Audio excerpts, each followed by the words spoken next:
우리 하나님의 말씀을 먼저 봉독하겠습니다.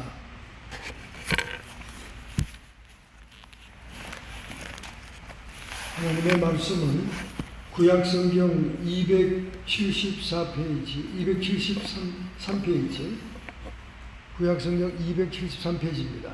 신명기 7장 12절부터 16절까지 273페이지, 구약성경 273페이지. 오늘 말씀의 제목은 영적 개입을 요구하는 치료라는 제목으로 은혜 받고자 합니다. 구약성경 신명기 273페이지, 신명기 7장 12절부터 16절까지. 너희가 이 모든 법도를 듣고 지켜 행하면 내 하나님 여호와께서 내 열조에게 맹세하신 언약을 지켜 내게 인애를 베푸실 것이라. 곧 너를 사랑하시고 복을 주사 너로 번성케 하시되 내게 주리라고 내 열조에게 맹세하신 땅에서 내 소생에게 은혜를 베푸시며 내 토지의 소산과 곡식과 포도주와 기름을 풍성케 하시고 내 소양을 번식케 하시리니 내가 복을 받음이 만민보다 우승하여 너희 중에 남녀와 너희 짐승 암수에 생육하지 못함이 없을 것이며 여호와께서 또 모든 질병을 내게서 멀리하사 너희가 아는 바 그 애굽의 악질이 내게 임하지 않게 하시고 너를 미워하는 모든 자에게 임하게 하실 것이라. 내 하나님 여호와께서 내게 붙이신 모든 민족을 내 눈이 긍휼히 보지 말고 진멸하고 그 신을 섬기지 말라. 그것이 내게 올무가 되리라. 아멘. 오늘 본문의 말씀에 특별히 15절에 보면 이런 말씀이 있죠. 여호와께서 또 모든 질병을 내게서 멀리하사 너희에게 아는 바 그 애굽의 악질, 애굽의 사람들이 많이 앓고 있는 병이 있어요. 악질이 있다는 거예요. 내게 임하지 않게 하시고 너를 미워하는 모든 자에게 임하게 하실 것이다. 그 악질이라고 하는 그 질병이 그럼 도대체 어디서 왔겠는가? 그 밑에 힌트가 있어요. 16절. 내 하나님 여호와께서 내게 붙이신 모든 민족을 내 눈이 긍휼히 보지 말고 진멸하고 그 신을 섬기지 말라. 그것이 내게 올무가 되리라. 저는 어린 중학생 때 성경을 읽으면서 정말 하나님은 잔인하다.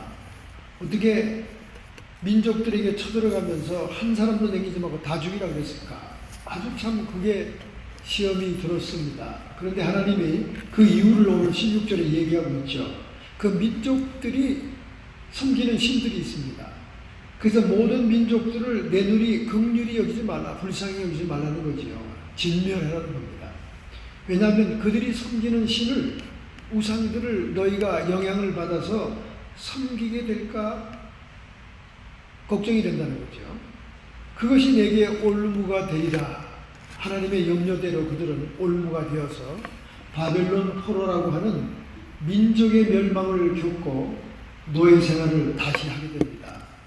출애굽을 통해서 애굽의 노예살이에서 벗어난 그들이 또다시 노예 생활을 하게 되는 것은 애굽의 그 우상을 섬기던 그들의 옛 모습대로 또다시 가나안 땅의 토착신들을 섬기게 됨으로 인해서 하나님께서 그들을 심판하게 되죠. 그러니까 우상 숭배는 뭘 변명해도 변명할 곳이 없을 만큼 우리에게 참 치명적입니다. 사실 의사들이 굉장히 바쁘게 환자들을 보죠. 15분 이내에 환자들을 봅니다. 그리고 물건을 찍어내듯이 이제 환자를 보죠. 이제 아주 그냥 바쁜 것이 역력하죠. 의사들이 보면.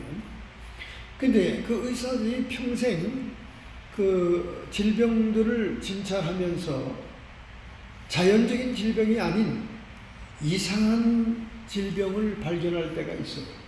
가끔 목사에게 질문도 해오고 물어볼 때가 있습니다. 도대체 자연적인 수단으로 치료할 수도 없고 자연적인 요인으로도 볼 수 없는 그 이상한 병이 있다는 거예요.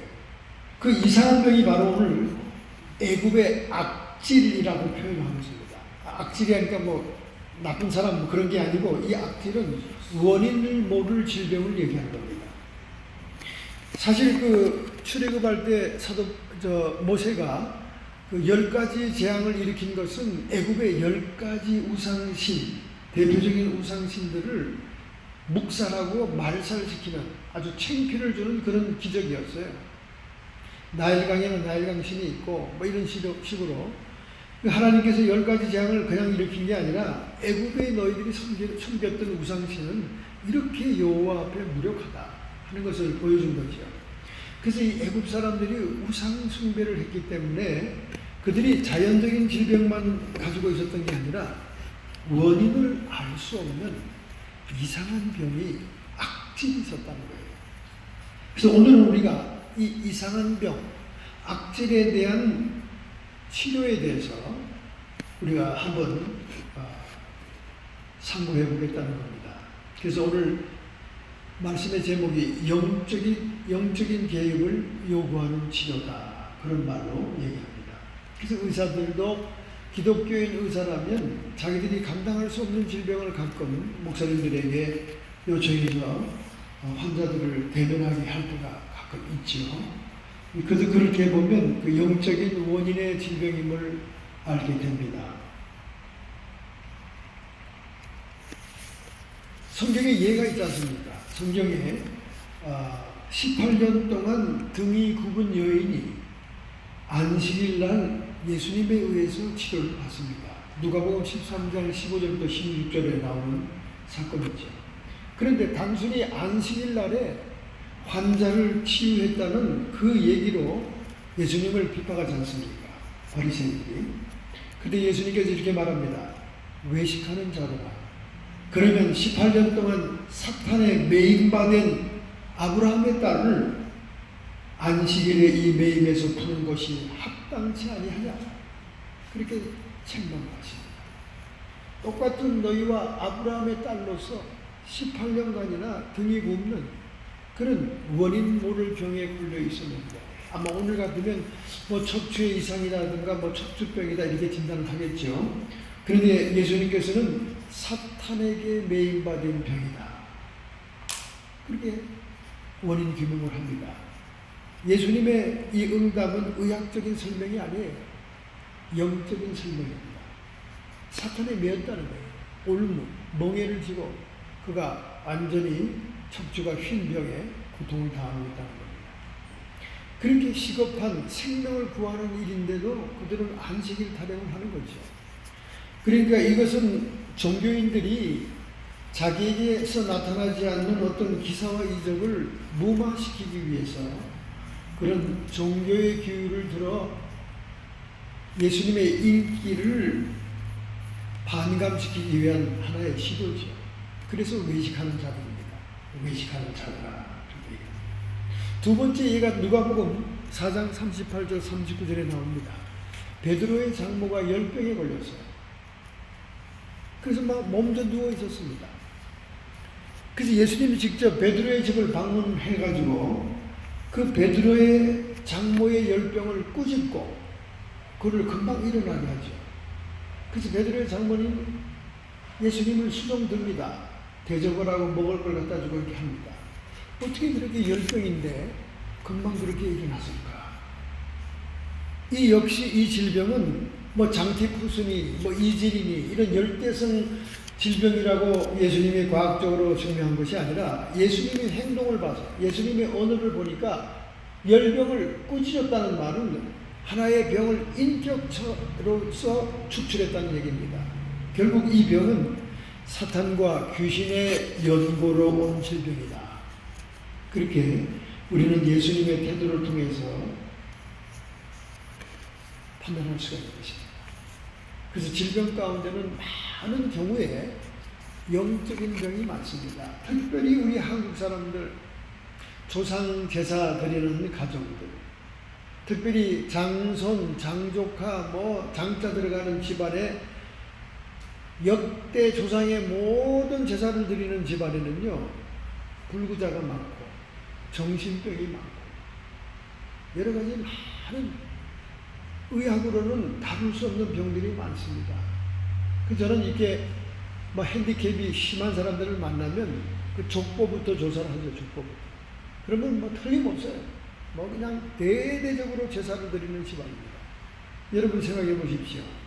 제사를 드리고 제사법을 차려놓고 떡 벌어지게 조상들 제사를 드린다면, 조상들이 왔다 갔다면은 어떻게 자식들이 그렇게 못 살고 저주받고 불구가 되고 원인을 알 수 없는 병에 걸려서 고통받게 하겠습니까? 그렇잖아요. 살아있는 조상들도 자기 손자 손녀들을 뭐 얼마나 따뜻하게 막 사랑하고 잘 되기를 바랍니까? 그러니까 우리가 조상의 신의를 걸어놓고 우상 숭배하는 것은 결국 귀신들을 섬기는 것이지 조상을 섬기는 게 아니라는 거예요. 왜냐하면 조상의 영은 음부든 낙원이든 거기에 들어가 갇혀있지 이 구천을 떠돌아다니는 게 아니거든요. 거기서 우리가 분명히 알 수 있는 거죠. 천사가 타락한 것들이고 귀신인데 그들이 조상의 흉내와 거죽을 가지고 와서 밥을 얻어먹고 섬김을 받는 겁니다. 그러니까 그들 귀신들은 결국 그들의 특징대로 죽이고 멸망시키기 위해서 온 거죠. 우리 성도 가정 가운데 정말 평생을 제사를 드린 가족이 몇 해 전에 그 제사를 때려치우고 추도 예배로 이제 시작을 했어요. 제가 가서 처음 예배를 받으겠습니다. 근데 예배를 받으린 건 참 깨끗하고 결단력이 있었는데 뭐 제사를 미국까지 끌고 와서 했으니까요. 근데 그 제사를 문 닫고 예배 드리는 식으로 변하고 난 다음에 그 가정에 일어난 사건들이 너무나 다양한 거예요. 너무나 다양한. 목이 잠긴 귀신이 침대 밑에서 쏙 나와가지고 그 조상 제사를 대대로 주관하던 할머니에게 자꾸 괴롭힙니다. 그래서 그 귀신만 보고 나면 할머니는 복도에 화장실 가다가 넘어지는 거예요. 계속 넘어지는 거예요. 막 다리가 깨지고 막 넘어지는 거예요. 그래서 목사님 저기 어떻게 하면 좋아 했더니 그거 다 밥 얻어먹던 잡귀들입니다. 그런 귀신들이 이제 제사를 안 차려주니까 해꾸지 하는 거예요. 그래서 가서 제가 축사를 했습니다. 대낮에 가가지고 대낮에 2시부터 12시에 가서 밥 먹고 잔뜩 먹고 난 다음에 같이 또 가족들이 다 모였을 때 기도하고 그 제사를 주관하던 할머니로부터 축사를 했어요. 그러니까 또 한동안 잠잠했습니다. 잠잠했는데 요즘 또 무슨 일이 생겼냐면 그 아들이 그렇게 효성이 지극하고 어머니 말이만 하면 무조건 절대 복종하고 순종하는 사람인데 이분이 요즘 어머니에게 화를 내기 시작했다는 거예요. 어머니한테 막 혈기를 부리고 어머니한테 혈기를 부리기 시작하려고 그러면 막 눈에 막 눈방울이 물이 막 고이면서 눈이 시뻘개지면서 막 악독한 말을 한다는 거예요. 세상에 그분이 평생 그런 말을 하는 분이 아니에요. 성품이 착하고 또 어머니에게 얼마나 효자인지 평생을 일찍 남편을 잃은 어머니가 남편처럼 의지했던 아들이거든요. 그래서 제가 오늘 그 얘기를 저한테 상담하길래 이제는 믿음 좋은 어머니에게 제사밥을 받아먹던 귀신들이 흔들어 봐도 안 되니까 이젠 아들에게 들어갔습니다. 제가 다음 주 가겠다고 약속을 했습니다. 아들이 이제 노년기에 여러 가지 많은 마음적으로 심약해졌거든요. 육체적으로도 면역이 약해지면 온갖 질병이 찾아오는 것처럼 영적으로도 마음이 심약해지면 악한 귀신들이 대기하고 있다가 탁 꿰차고는 괴롭히기 시작하는 겁니다. 그러니까 이 어머니가 너무나 긴장한 거예요. 세상에 천지에 평생을 살아도 아들이 그런 일이 없었는데 막 힘들인 것처럼 그러고 난 다음에 뻗는데요. 엄마한테 혈기를 부리고 뻗고는 아파서 꿍꿍 앓다가 드디어는 교회를 안 나오는 거예요. 그러니까 꼭 교회를 격주로 안 나오시더라고. 그래서 담배를 끊어서 후유증 때문에 그러나 또 무슨 집안에 일이 일어나. 난 그 어머니가 아파서 못 나오는 줄 알았더니 오늘 얘기 들어보니까 그 아들이 혈기를 부리고 막 눈이 시뻘개지고 난 다음엔 알아놓는데 알아놓고 난 다음에 주의를 탁 넘겨버린다는 거야. 꼭 주일 전에 그렇게 혈기를 부리고. 이렇듯이 여러분, 우리 한국 사람들은 조상 제사가 너무 많고 그 제사가 너무 깍듯하기 때문에 제사 안 드리면 아주 쌍놈으로 보잖아요. 예수 믿는 사람들은 쌍놈으로 보잖아요. 근데 그들이 속고 있는 겁니다. 저는 실제적으로 환상으로 제사 드리는 현장에 조상들을 가장에서 앉아있다가 싹 밥을 받아먹고는 싹 귀신들로 돌변하는 현상들을 수없이 봐왔기 때문에 너무나 생생하게 설명을 할 수가 있습니다. 이렇게 되냐 보니까 그 집안에 계속 원인을 알 수 없는 질병들로 불구자가 되고, 그리고 뭐 여자들은 결혼을 못하고 남자는 자식을 낳으면 막 자식이 유산하고 막 별 희한한 일들이 많이 일어납니다. 일어나요. 그만큼 하나님께서는 이 우상 숭배에 대한 형벌이 크다는 거예요. 큽니다. 왜냐하면 유일하시고 상천하지에 홀로 한 분이시며 우주 만물을 창조하신 그 하나님을 섬기지 못하고 그냥 주변의 모든 잡기들을 섬기니까 그 우상 숭배는 타협이 없어요. 오죽하면 인간의 생명을 다 진멸하라고 그랬습니다. 그들에게서 그들의 토착신, 바알신, 아스타롯신, 가나안의 그 모든 농사신들을 그들이 우상 숭배할까봐 여러분 하게 된다니까요. 가나안 땅은 이제 농경사회로 들어간 시대입니다. 그들이 광야에서 헤매고 그리고 이렇게 하다가 농경사회로 정착하게 됐어요. 정착하게 되면서 가만히 보니까 이 가나안의 농부들이 전부 다 풍년을 위해서 가뭄을 거두기 위해서 농사가 풍년들기 위해서 바알신과 아스타롯 그 부인에게 말이죠. 제사를 드리고 섬기거든. 그러니까 우리 여호와의 신은 유목민족의 신이지 농사에는 과가 틀리다. 이래가지고는 가나안 신을 자꾸 쫓게 되는 거예요. 이 인간의 세상을 향한 욕망의 추구를 따라가다 보면 그렇게 오염됩니다. 뻔히 이를 것을 알고 하나님이 너희들이 모든 민족을 볼 때 내 눈에 긍휼을 갖지 말라. 불쌍히 여기지 말고 진멸해라. 왜? 그 신들을 섬기게 될까 봐. 솔로몬처럼 잠언과 전도서를 쓴 영특한 왕이 어디 있습니까? 그 말 한마디 한마디가 우리의 다 새겨들듯이 얼마나 귀한 말씀입니까? 이런 솔로몬이 처첩을 거느리게 되니까 그 처첩들이 가지고 온 그 자기 나라 친정의 우상숭배 막 엄청나게들 자기 그 집안에다 갖다 놓고 섬기는 거예요. 그걸 처음에 솔로몬이 그냥 허락을 했잖아요. 허락을 하니까 이제는 또 솔로몬이 와서 같이 섬기자는 거 아닙니까? 이 사람들은 한 발자국 용서하면 두 발자국 또 욕을 합니다. 그러다 보니까 솔로몬이 뭐 좋다 뭐 어쩌다 그래가지고 그 처첩들의 신을 같이 섬기잖아요. 이게 종교다원주의, 종말의 사흘을 예표하는 것이 솔로몬 왕입니다. 적그리스도를 상징하죠. 솔로몬이 적그리스도를 상징하는 결정적인 증거가 무엇이냐? 666 금탈란트입니다. 왜 그 많은 수출입 수입 가운데 솔로몬이 수출해서 번 돈이 666 금탈란트였더라. 그런 기록이 있겠습니다. 그건 요한계시록의 666과 숫자를 맞춰주는 거죠. 그래서 솔로몬이 적그리스도의 모형이다. 왜? 종교다원주의, 모든 우상들에게 절하고 모든 것을 다 섬기면서 섭립하는 거죠. 그럼 뭐 솔로몬이 뭐 구원됐냐 못 됐냐 이거에 대해서는 우리가 알 바가 아닙니다. 그건 하나님의 소감이니까. 하여간 그렇게 솔로몬이 우상 숭배의 죄를 지었죠. 자, 우리가 이런 영적인 질병으로부터 자유함을 얻고 또 하늘에 계신 아버지에게 최고의 기쁨을 돌려드리는 것은 우리가 치유함을 받는 거예요. 그리고 고침을 받는 겁니다. 그 다음에 찬양과 예배를 통해 감사함으로 하나님을 기쁘시게 하는 것이 우리 성도의 책무입니다.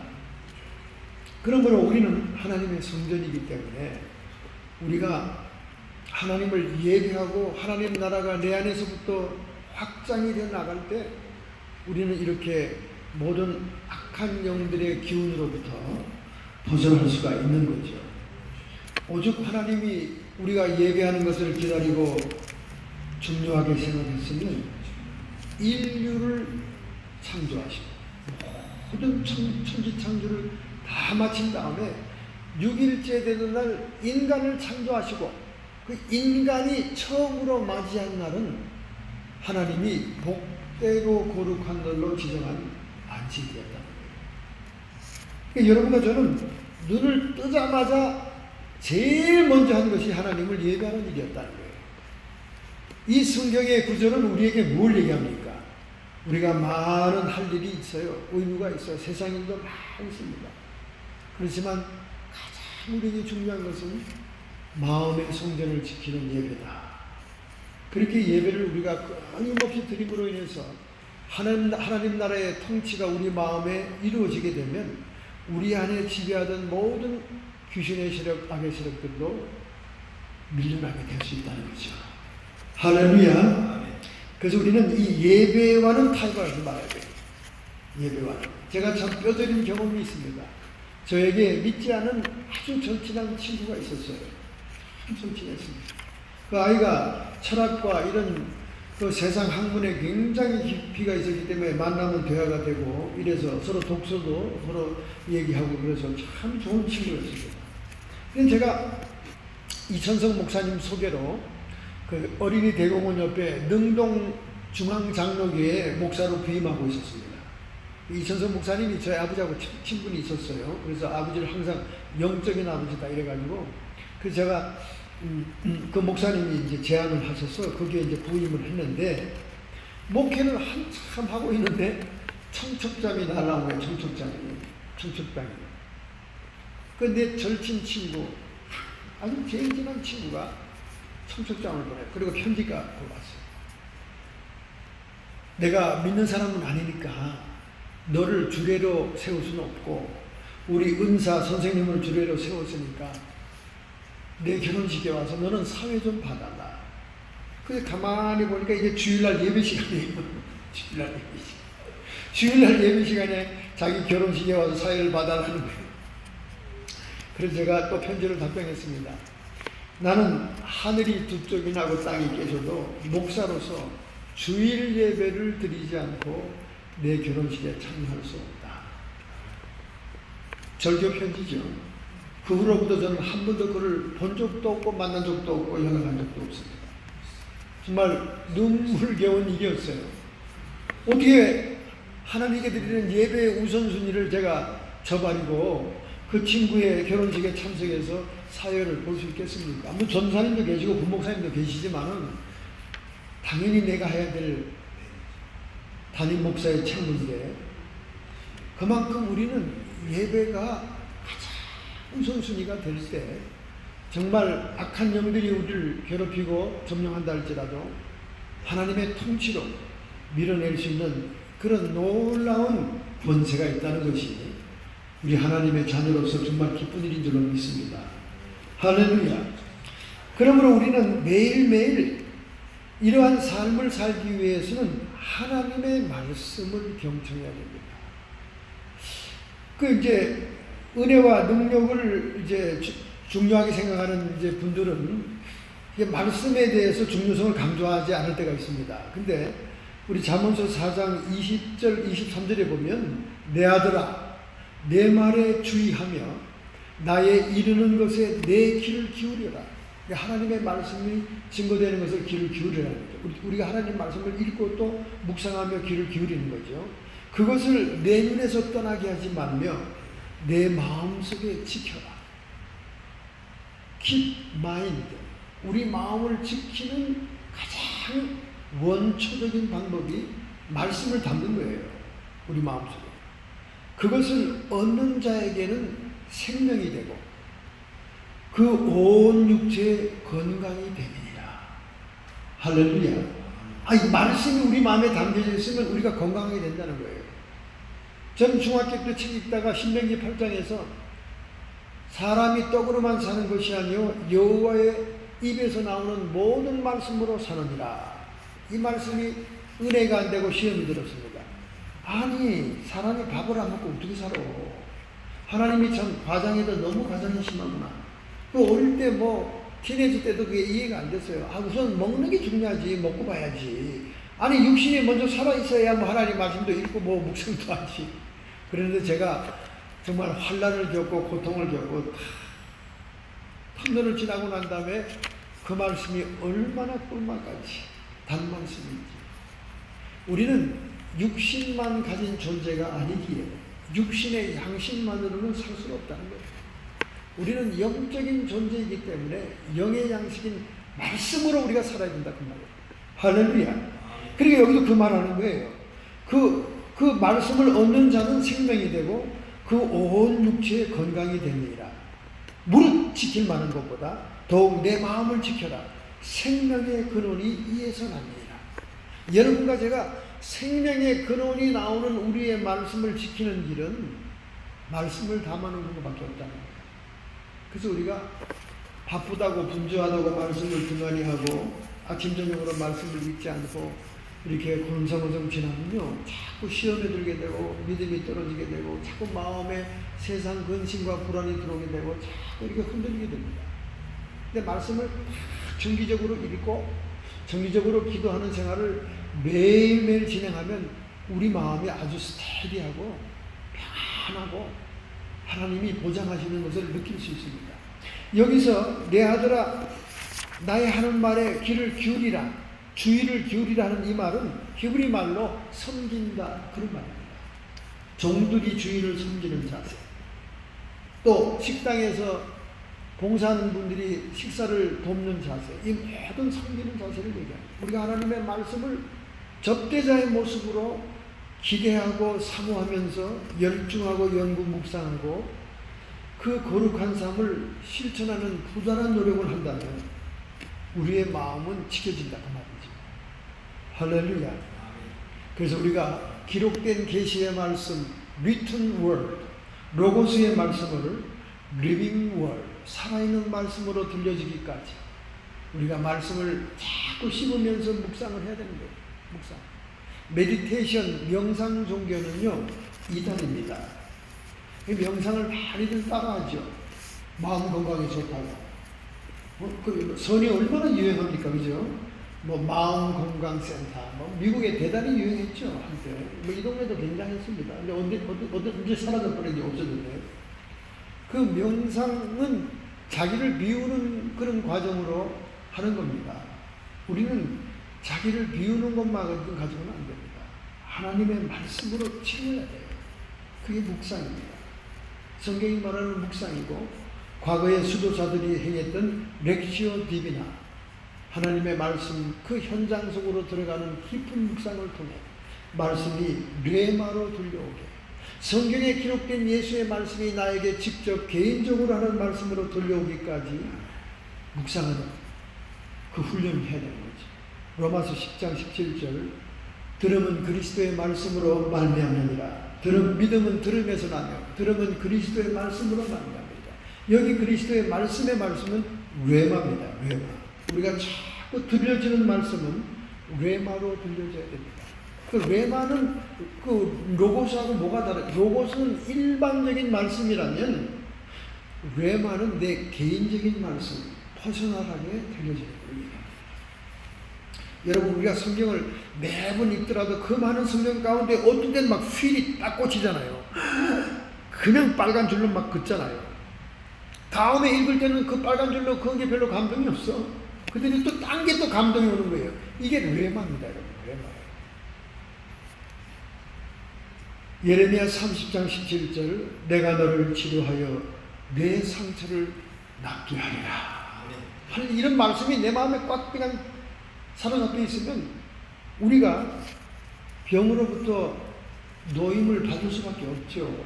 근데 사람들은 자꾸 이 병의 원인을 곰씹으면서 단순히 회개하는 것이 아니라 자꾸 후회하고 반성합니다. 여러분, 과거는 과거고 역사는 역사예요. 지나간 것은 지나간 것입니다. 우리가 쌍무 언약의 율법적인 상태에 있다면 이런 컨디셔널한 것을 반드시 해결해야 됩니다.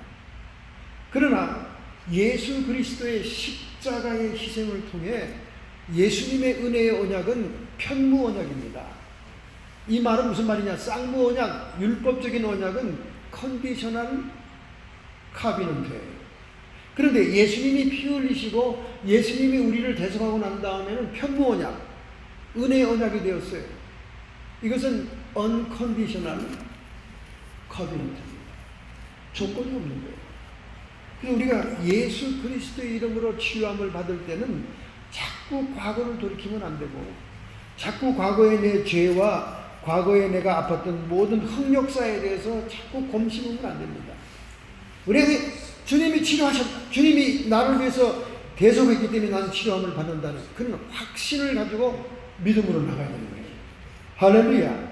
그것이 은혜의 약속의 시대, 편무 언약의 시대, 예수님이 모든 것을 다 이루은 시대의 치유의 역사입니다. 할렐루야. 그렇기 때문에 성령 집회를 할 때 내가 얼마나 쇼크를 먹은 줄 아십니까? 내가 그렇게 전도하려고 애썼던 친구가 있었어요.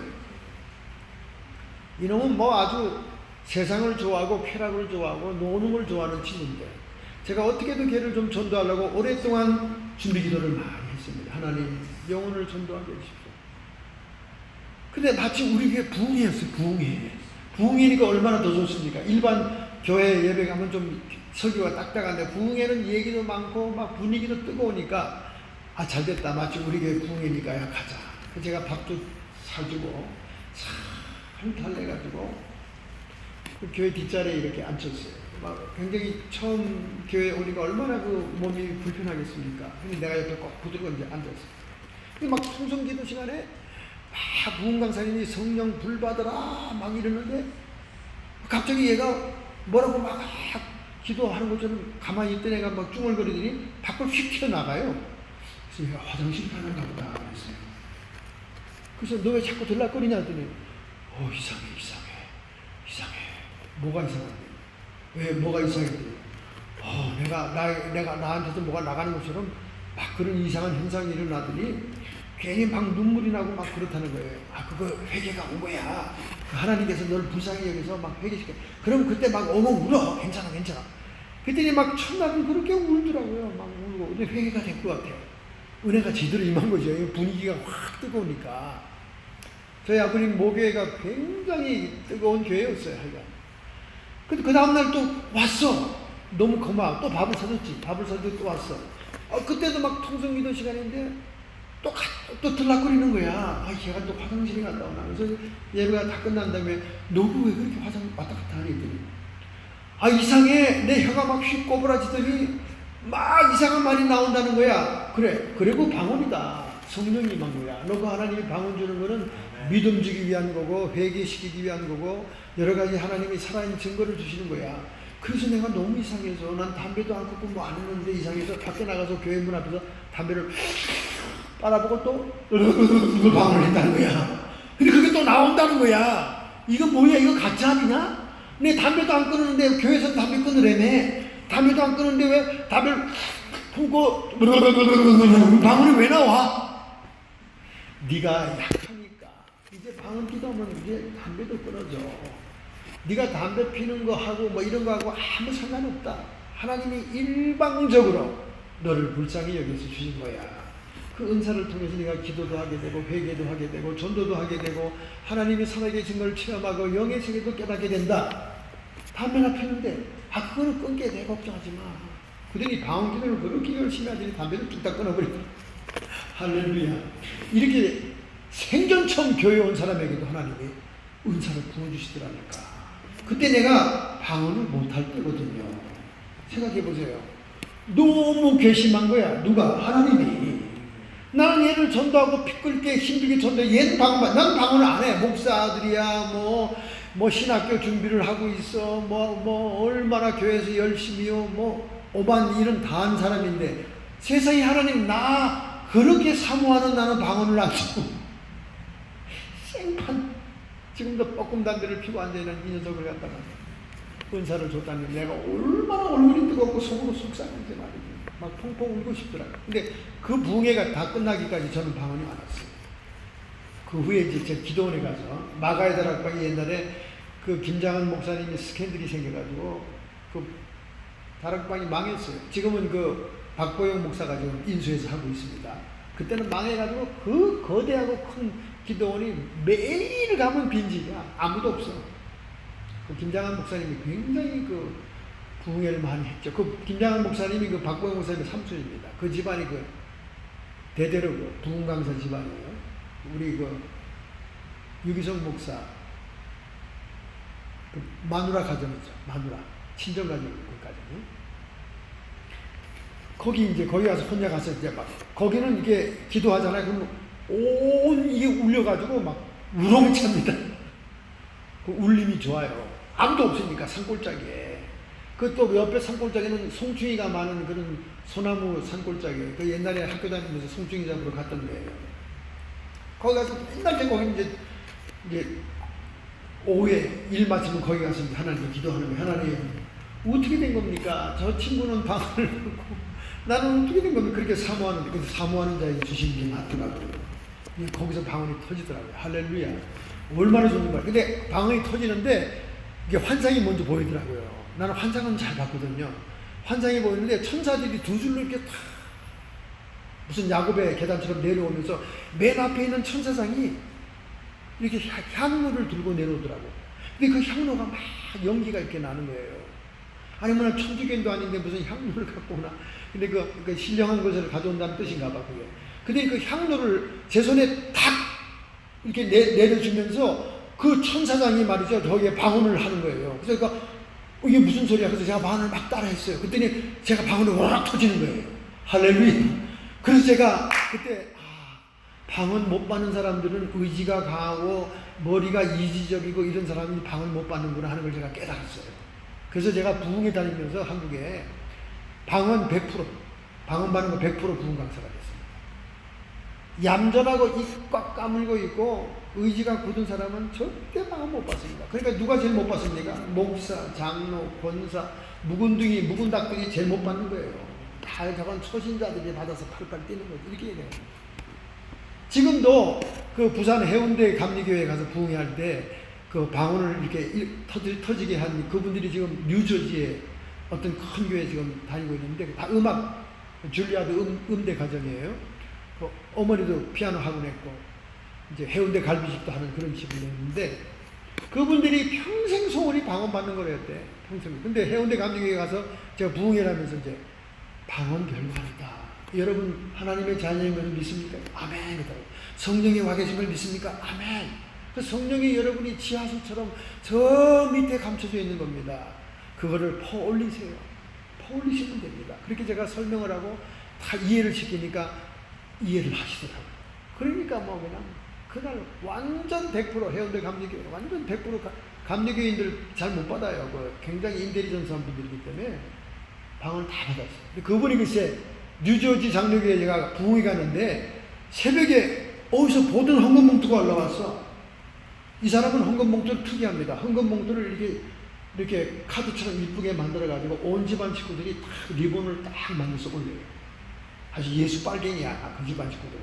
근데 내가, 해운대 감리교에서 수년 전에 봤던 헌금이 올라와서, 이 헌금은 내가 어디 보던 사람 헌금인데, 일어나 보라 했더니, 그 사람들이 미국으로 다 이민 온 거야. 애들 줄리아드 음대 2명이나 가니까.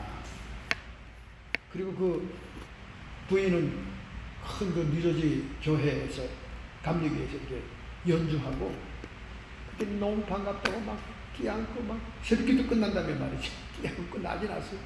그럼 그 사람 입에서 나오는 얘기가 뭐냐면 방언 받게 해준 목사님이라고 막 그 사람들한테 자랑하는 거예요.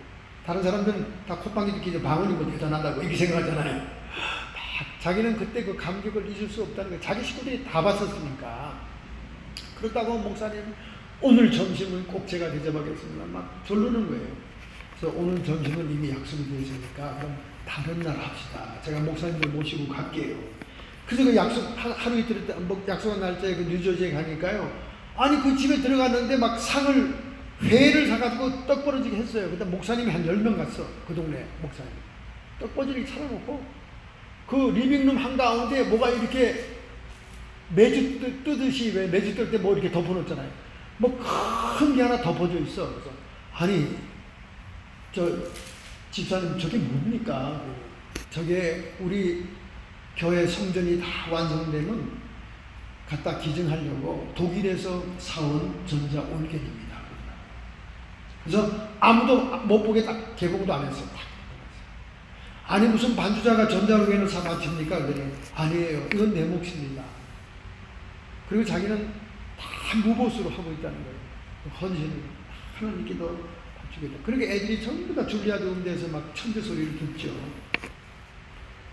그러면서 또 거기서 또 해운대 감리교에 있었던 일을 막 간증하는 거예요. 그래서 얼마나 그때 웃었는지 재밌는지 몰랐어요. 목사님들 다 웃고 그랬습니다. 왜냐면 이 방언이 사실은 가장 기초적인 은사입니다. 영의 세계에 들어가는 기초적인 은사인데 목사님들이 못해요. 그리고 장로님들은 더 못해. 얼마나 권위가 있어. 막 이런 사람들은 천박한 것들이나 하는 거라고 그러죠. 한 번은 내가 TV를 한 10몇 년 나갔잖아요. 채널 26에. 채널 이렇게 방송을 끝났는데, 그때가 마침 고린도서 12장 은사에 대한 그 강론을 한 TV였어요. 그러니까 그 TV 강론은 이제 녹화해서 하는 TV인데, 사람들은 그게 현장에서 실제로 리빙 방송인 줄 알고, 그게 끝나면 전화가 막 와요. 근데 전화가 왔다고 왔어요. 황 목사, 전화 와서, 누구세요? 그랬더니, 나 누구 목사야? 유명한 목사예요. 우리 베이에리아. 그 아들이 오클랜드 연합감역에 담임 목사를 했어요. 그 아버지 한신대 나오신 거예요. 나 은퇴한 목사예요. 아유 목사님 어쩐 일이에요? 제가 노인선교에서 뵀잖아요. 어쩐 일이신가요? 내가 긴히 황 목사하고 의논할 일이 있어. 아니 은퇴한 목사님 나하고 무슨 의논하나? 그래서 그냥 저는 새까만 후배니까 얼른 뛰어나갔더니 오클랜드 어떤 베니스에 딱 앉아서 기다리고 계시더라고. 제가 오늘 밥을 사겠습니다. 목사님, 선배님 대접해야죠. 아니야, 아마 내가 밥을 사야 될걸? 이러더라고. 그러더니 왜 그러신가 했더니 내가 오늘 그냥 목회도 은퇴했고 다 끝났지만은 그래도 내 마음속에 소원이 하나 있네. 뭔데요? 방언 은사를 받는 거야. 자기가 목회하면서 서름을 그렇게 당했대. 여러분 한신대 출신 목사님들은 성령 은사에 대해서는 정말 반대고 관심도 없는 사람들이에요. 한국에서 제일 진보적인 교단이니까. 근데 이 목사님 자기가 이제 목회도 다 끝났고 목회하면서 방언하는 사람한테 서름도 많이 받았고 이제 다 끝났는데 갑자기 오늘 TV를 틀어서 목사님의 설교를 들으니까 아이고 옛날에 내가 방언 때문에 성도들한테 핍박받은 거 하면 또 지금까지도 아직 신랄 같은 소망이 남아있으니 이건 무슨 수가 없을까. 요 근처에 우리 아들 하는 오클랜드 감리교회인데 그 교회로 가야 되나? 그래서 목사님 교회까지 갈 필요 없습니다. 저 데니스 저 변소협회 저 구석자리 자리 있죠? 사람들은 홀로 자리를 옮깁시다 그랬어요. 그랬더니 아이고 왜 여기서 하게? 글쎄 간단해요. 목사님 예수 믿죠? 그럼 내가 예수 믿고 평생 목회했잖아. 그럼 성령이 와 계신 걸 알죠? 그럼 성령이 내 안에 충만하지. 매일 그는 하나님께서 함께서 기쁘지. 그럼 은사는 와 계신 겁니다. 목사님이 입으로 시인을 안 했을 뿐이죠. 그래가지고 변소협회 자리에 가가지고 사람 손님 없는데 저는 데니스하고 인연이 많은가 봐. 데니스에서도 귀신을 쫓아내고 별짓 다 해서 LA를 가다가 귀신 쫓아낸 사건 여러분 알죠? 제가 간증을 하도 많이 해서 청년들을 한대가리 데리고 라스바리 관문 가는데 우리 집에 정신병이라고 맨날 보낸 아들이 하나 있어요. 그 아들이 글쎄 우리 집에 와서 막 같이 기도하고 제가 계속 기도해주고 그랬는데 이 아들도 청년들하고 같이 나시파리 밤을 이제 15인승 타고 가는 거예요. 가다가 3분의 2쯤 왔는데 막 발작이 일어난 거예요. 이거 어떻게 해? 발작이 일어났어요. 청년들이 난감하는 거지. 놀러가는 긴 생물이죠. 그래서 얘는 막 발작을 하지 막 그 애들이 얼굴이 빨개가지고 이 어떡하냐고. 목사님 그거 어떡하면 좋습니까? 너희들은 침착해라.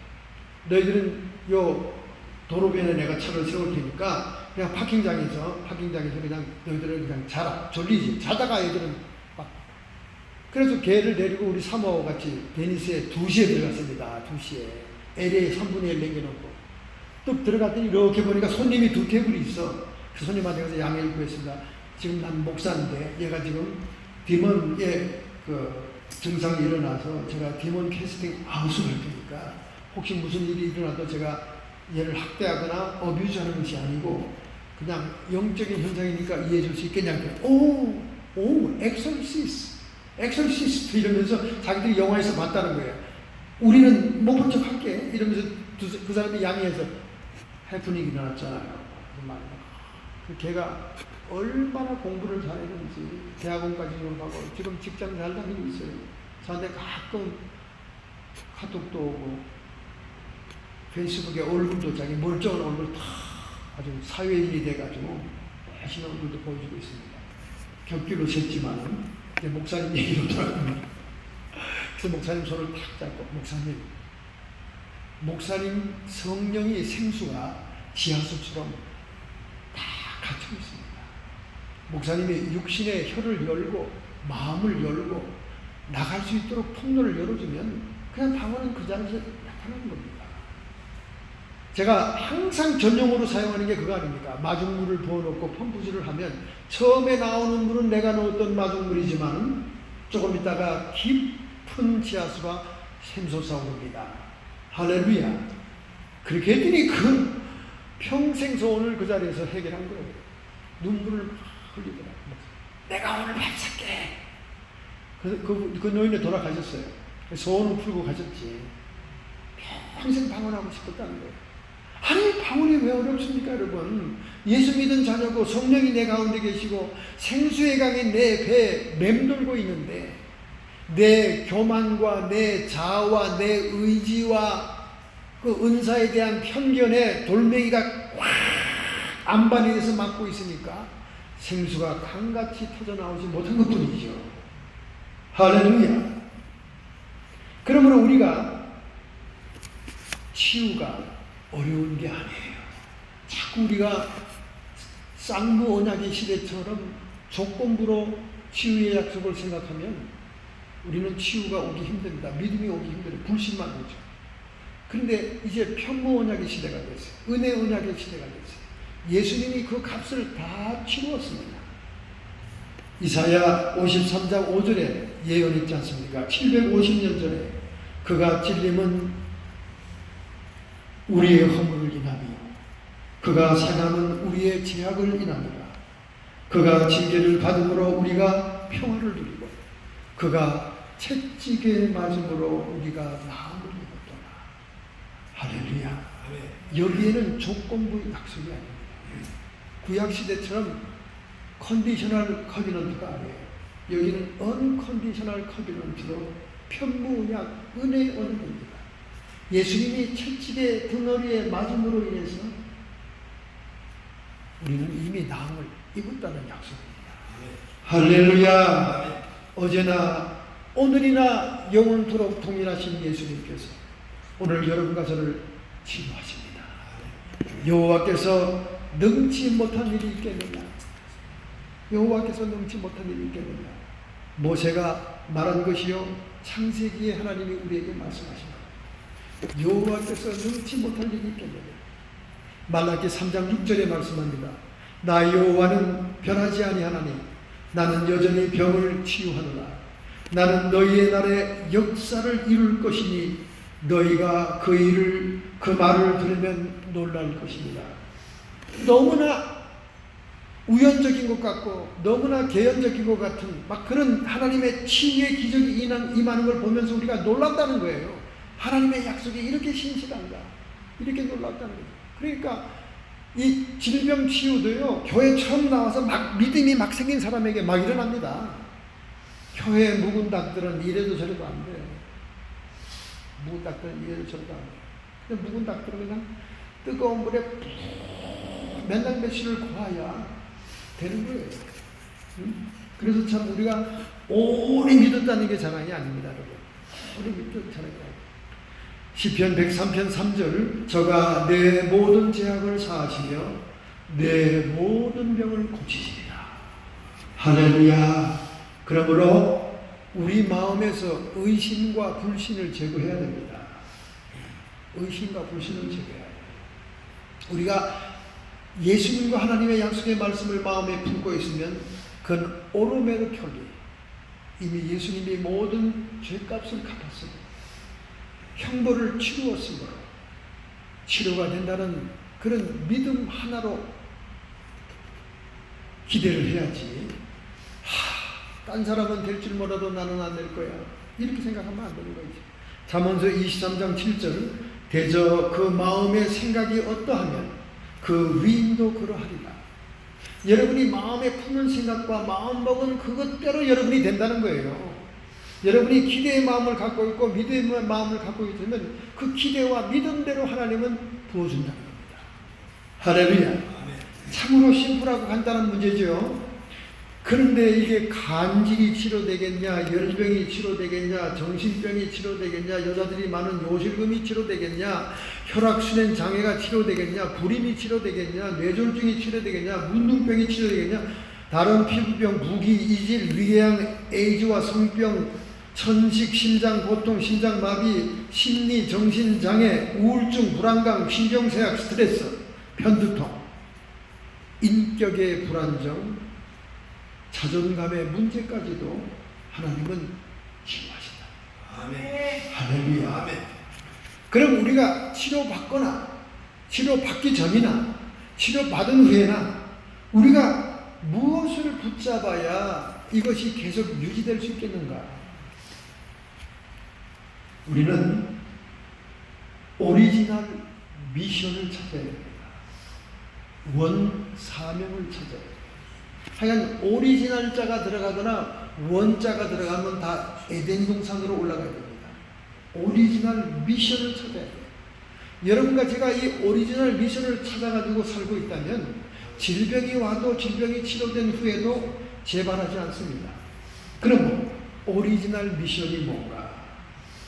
오리지널 미션 창세기에 있죠. 여러분 성경 밭전자를 한번 보세요. 밭전자. 이 밭전자가 성경의 창세기를 얘기하고 있는 거예요. 중심으로부터 4개의 강물이 흘러가고 있는 게 밭전자입니다. 그러니까 하나님은 천지를 창조하고 인간을 낙원 에덴에 두시고 그 낙원을 관리하는 자로 만드는 거예요. 그 밭전자가 중앙으로부터 4개의 강물이 흘러간다는 한자어입니다. 한자어 속에 성경의 진리가 무지무지 많다는 것은 이미 버클리의 중국 사람 출신인 총장이 책으로 냈죠. 여러분 아마 많이 봤을 겁니다. 거기 보면 얼마나 성경의 진리가 많이 한자에 들어있는지 몰라요. 여러분 그 말끔자를 한번 보세요. 보일 시자 위에 밑에 나무 목자 2개 밑에 보일 시자 아닙니까? 이 금한다고 말이죠. 그러니까 나무 2개를 보이면서 하나님이 금했다. 뭘? 선악과를. 이 그 말끔자네요. 그죠? 너무 신기하죠? 성경에 다 이 한자가 말이죠. 동이족이 만든 글자입니다. 지금 이 동북부 근방에 많은 민족이 있지만은 그 민족 중에 가장 탁월한 민족이 동이민족이에요. 우리가 그만 우리 민족. 그러니까 동이민족이 한자도 발명했을 뿐만 아니라 동이민족인 세종대왕이 한글도 만들었습니다. 세계 언어학자들이 가장 칭찬하는 세계 언어가 한글이에요. 한글. 그래서 지금 언어가 없는 나라들은 한글을 자기 나라 걸로 가져가서 지금 그 나라 글자로 만들고 쓰고 있습니다. 왜냐하면 보세요 여러분. 디지털 시대에 한글처럼 컴퓨터하고 매치가 잘 되는 글자가 없어요. 오늘도 아까 우리 김 전사님이 영어로 예배를 인도했잖아요. 근데 영어 가사 보세요. 영어 가사가 그 음피하고 딱딱 맞아 떨어집니까?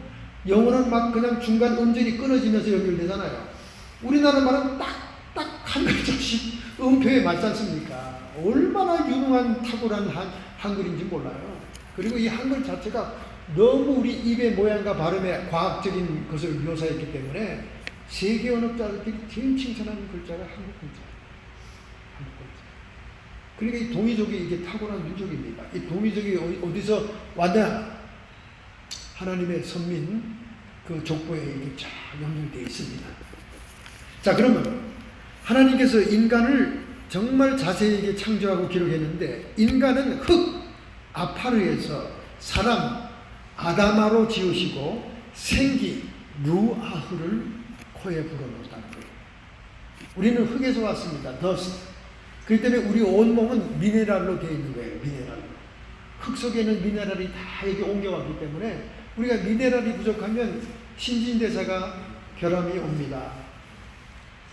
그런데 우리 육신만 지어진 게 아니라 하나님의 숨과 생기가 부어넣어질 때 우리는 리빙 소울이 됐어요. 생명이 됐습니다. 이 생명이 됐다는 말은 무슨 말이냐?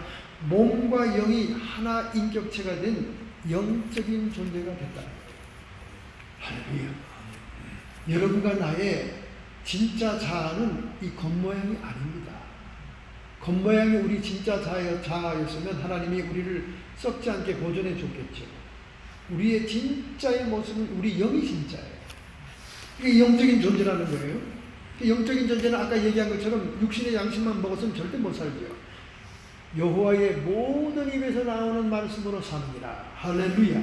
그게 이해되기까지 제가 수십 년이 흘러가면서 인생의 연단, 쓴맛, 단맛을 다 깨닫고 난 다음에 하나님 맞습니다. 영이 먼저입니다. 영이 우선순위입니다. 영적인 존재가 튼튼해야 병도 이기고 우리 모든 매사가 형통합니다. 영적인 존재죠. 동방 에덴에 축복의 동산을 창설하게 놔주고 거기에 두시고 사람을 다스리며 지키게 했다. 영어로 말하면 to till and keep it.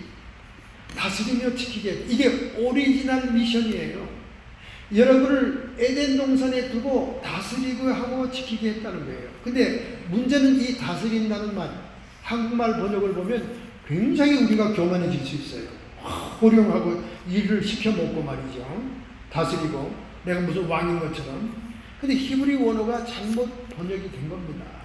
히브리 원어의 뜻은 히브리는 라다란 말이에요. 라다. 이 말은 뭐냐? 생명을 살리게 하며. 한국말 번역과 히브리 원어의 뜻은 정반대의 개념이잖아요. 그죠? 우리는 다스린다니까 막 정복자처럼 막 사람을 막 시켜먹고 말이지. 네가 이거 하고 넌 저거 하고 막 이러니까 교회 와서도 막 다스리잖아. 사람들이. 너는 이거 하고 저거 하고 막 섬길 생각을 안 해.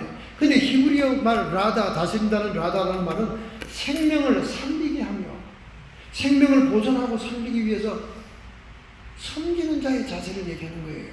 이게 오리지널 우리 미션입니다. 두 번째는 뭡니까? 지켜라. 에덴 동산을 지키라는 거예요. 무엇으로부터? 사탄과 죄악으로부터 지키라는 거예요. 그러니까 여기 다스린다는 오리지널 미션의 명령은 생명나무의 역할을 이미 하고 있는 거예요. 그죠? 그 다음에 에덴 동산을 지켜라는 말은 선악과 역할을 하고 있는 거예요. 하나님은 우리에게 오리지널 미션을 주면서 우리 앞에 표상을 만들어 놓은 거죠. 생명나무와 선악과. 저는 중학교 때 정말 열심히 성경 읽으면서 땅을 쳤습니다. 아니 하나님, 선악과는 안 만들어도 되는 거 아니에요? 아니 선악과를 왜 만들어 놨어요? 아니 안 만들었으면 인간이 죄를 짓지 않을 거 아니에요. 당연히 생명나무밖에 없으면 그만 열매 따먹고 영원히 영생하면 될 텐데. 아니 선악과는 왜 만들었어요? 그게 아주 제가 성경 공부를 수없이 가르치면서 수없이 질문도 받았고 수없이 고민하던 것이 풀렸습니다. 선악과는 에덴 동산과 아담과 하와를 지키기 위한 나무였던 거예요. 할렐루야. 타락시키기 위한 나무가 아니에요. 지키기. 무엇으로부터? 사탄으로부터. 죄로부터 지키기 위한 나무였다. 말하자면 짐승을 잡는 트랩이었다는 겁니다. 할렐루야. 우리가 트랩을 밟지만 안 하면 잡히지도 않는 것이고 죄도 안 되는 거 아니에요. 그죠? 하나님 명령대로 선악과 나무는 그냥 관여하지 않으면 된 거예요. 그죠? 선악과 나무를 통해서만 유일하게 마귀가 들어와서 인간을 올무를 씌우고 지배하고 저주를 줄 수 있는 건수가 그거밖에 없었던 거지. 그러니까 우리의 오리지널 미션인 다스리라, 생명을 살리게 하고 지켜라, 생명을 보존케 하는 사명을 여러분과 제가 오늘날 계속 이 흐름 속에 있다면 우리에게 병이 감히 접근도 못할 것이고 병이 감히 우리에게 진을 치고 우리를 괴롭히지도 못할 겁니다. 왜? 오리지널 미션, 하나님의 사명을 우리가 감당하고자 애쓰는 사람입니다. 저는 이 사명과 죽음과 질병을 연결시키는 이유가 있습니다. 1996년도에 제가 대관령 기도원에서 집회를 인도하고 집회를 끝나고 저녁 때 잠자리에 들기 전에 침대맡에서 기도를 하고 있었습니다. 하나님, 집회를 위해서 기도를 하고 있었어요. 근데 갑자기 하나님이 전혀 생각지도 않은 이야기를 저에게 주시는 거예요. 내 아버지의 사명은 끝난다. 그리고 3개월 후에 돌아가셨어요, 아버지가. 저는 뭐 부흥회 와가지고 뭐 아버지 생각을 했겠어요? 미국에 있는 가족을 생각해서 어떻게 해서도 부흥의 말을 잘 인도하기 위해서 하나님께 구하고 있었는데 하나님의 음성을 탁 들려주는 거예요. 내 아버지의 사명은 끝났다. 그래서 이제 아버지가 돌아가시겠구나 생각을. 3개월 후에 가셨어요. 제가 또 대만에서 집회하는데 돌아가셨다는 거예요. 그러니 대만은 그때 미국하고 수교가 끊어진 상태입니다. 달러도 안 바꿔줘요. 교통편이 없어요. 장례식에 오지도 못했습니다. 부려막심한 자식이 되고 말았죠. 그래서 제가 우리의 인생의 목숨은 사명과 관계있고 우리의 육체의 질병은 사명을 다할 때 오는 거구나 하는 걸 깊이 깨달은 겁니다. 그래서 여러분들에게 영적인 개입이 필요한 치료에 있어서 여러분과 제가 사명의 인생을 살면 됩니다. 우리에게 주어진 동산을 생명을 살리게 하는 일, 생명나무의 일과 이 동산을 생명을 보존시키고 지키는 일, 선악과의 역할을 감당한다면 우리는 사명을 감당하는 것입니다. 할렐루야. 그래서 예수님이 요한복음 10장 10절에 짤막하게 이 말을 한 거예요. 도적이 오는 것은 도적질하고 죽이는 것뿐이요. 내가 온 것은 너희로 생명을 얻되 더 풍성히 얻게 하는 것입니다. 도적이 오는 길을 열어놓는 것은 선악과를 건드는 겁니다. 마귀 역사 아닙니까? 마귀는 오면 우리를 도둑질하고 죽이고 멸망시킵니다. 죽이는 것은 육신의 생명을 죽게 하는 것이요, 멸망은 영원히 영생을 받지 못하게 하는 겁니다. 그러나 예수님 선한 목자가 오신 것은 생명을 우리에게 주시되 더 풍성히 주게 하기 위한 겁니다. 할렐루야. 아멘. 그러니까 여러분 자신과 내 자신과 생명을 살게 할 뿐만 아니라 이 생명을 우리가 스스로 지켜야 돼요. 뿐만 아니라 다른 사람도 마찬가지. 다른 사람의 생명이 살게 하고 그 생명을 지키도록 보존시켜주는 이 사명을 우리가 감당하는 우리 주님의 치유가 오늘 여러분과 저에게 임할 줄로 믿습니다. 아멘. 할렐루야. 결단하고 결심하는 마음으로 오늘 축복 기도를 받읍시다. 하나님, 저희들이 사명을 망각할 때 죽음도 찾아오고 사명에 게으를 때 육신의 질병에도 놓이게 될 줄로 믿습니다. 아멘. 이제 우리가 원초적인 우리의 사명을 깨달았습니다. 생명을 살리게 하고 생명을 보존하는 것이 우리가 생명을 살리는 사명의 역할인 줄로 믿습니다. 이 사명을 감당함으로 건강을 회복하게 주시옵소서. 아멘. 결단하고 결심하는 성도들을 축복 안수해 주심을 믿습니다. 아멘. 성도의 육체와 정신의 역사는 모든 질병들아 이 시간 예수님께서 채찍에 맞으셨으니 치료함을 받을지어다. 아멘. 떠나가고 물러갈지어다. 아멘. 악한 사탄 귀신의 역사가 우리의 몸에 개입하여 영적인 개입이 없이는 치료가 되지 않은 질병이 되지 않게 해주시옵소서. 우리의 마음을 지키기 위해 하나님의 말씀을 묵상하며 말씀으로 무장하게 하옵소서. 이 시간 우리의 좌우 주변에 역사하고 미혹하는 모든 악의 세력들, 악질을 가져오는 귀신의 세력들아 예수님의 이름 권세로 쫓김받고 떠나갈지어다. 아멘. 예수님의 이름으로 축복하며 기도하옵나이다. 아멘. 할렐루야. 감사드립니다.